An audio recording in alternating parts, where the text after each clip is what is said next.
America और चीन के बीच तकनीकी मुकाबला अब सिर्फ सुपर कंप्यूटर, चिप्स या बड़ी एआई कंपनियों की प्रतिस्पर्धा नहीं रह गया है। आर्टिफिशियल इंटेलिजेंस अब राष्ट्रीय सुरक्षा, सैन्य क्षमता, साइबर युद्ध, ड्रोन, खुफिया जानकारी और भविष्य की आर्थिक ताकत का हिस्सा बन चुकी है।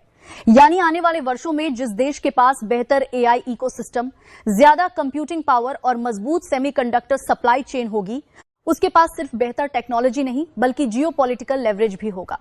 इस बदलती तस्वीर में भारत के सामने सबसे बड़ी चुनौती यही है कि वह अमेरिका या चीन की टेक्नोलॉजी का केवल कंज्यूमर बनकर न रह जाए, बल्कि अपनी एआई और सेमीकंडक्टर क्षमता को स्ट्रेटेजिक एसेट में बदल सके।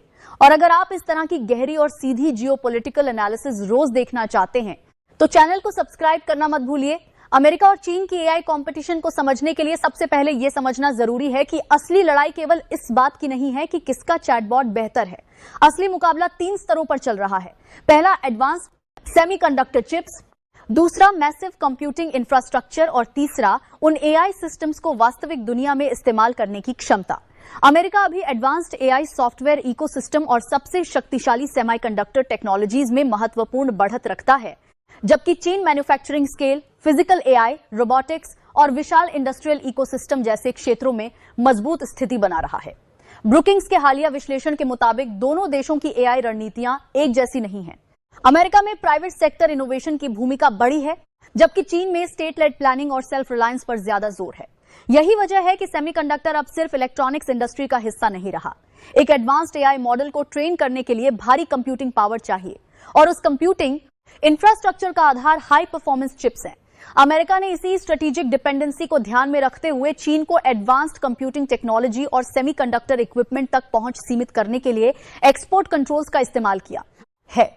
अमेरिकी नीति निर्माताओं का तर्क है कि इससे चीन की एडवांस्ड एआई और मिलिट्री एप्लीकेशंस की क्षमता को धीमा किया जा सकता है।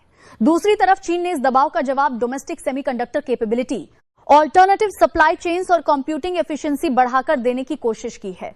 लेकिन इस कहानी का सबसे महत्वपूर्ण हिस्सा यह है कि टेक्नोलॉजी को रोकने की कोशिश हमेशा टेक्नोलॉजी को रोक नहीं देती। कई विश्लेषणों में यह बात सामने आई है कि एक्सपोर्ट रेस्ट्रिक्शंस ने चीन को सेमीकंडक्टर और एआई इंफ्रास्ट्रक्चर में सेल्फ रिलायंस की तरफ और तेजी से ढकेला है। अब सवाल भारत का है, क्योंकि भारत इस पूरी कंपटीशन से बाहर नहीं रह सकता। भारत की सबसे बड़ी स्ट्रेटेजिक एडवांटेज उसकी विशाल talent pool, digital public infrastructure, software capability और ग्रोइंग टेक्नोलॉजी मार्केट है। लेकिन कमजोर कड़ी भी साफ है। Advanced chips, high end computing infrastructure और फ्रंटियर एआई मॉडल्स के मामले में भारत को अभी लंबा रास्ता तय करना है। इसीलिए भारत ने इंडिया एआई मिशन के जरिए computing access, data sets, indigenous AI capabilities, talent, startups और रिस्पॉन्सिबल एआई इकोसिस्टम को एक साथ विकसित करने की दिशा में काम शुरू किया है। सरकार के आधिकारिक इंडिया एआई मिशन फ्रेमवर्क में इन्हीं क्षेत्रों को मिशन के प्रमुख पिलर्स के रूप में रखा गया है। अगर भारत अपनी एआई कैपेबिलिटी को सिर्फ कंज्यूमर एप्लीकेशंस तक सीमित रखता है तो वह अमेरिका और चीन की टेक्नोलॉजी पर निर्भर रहेगा।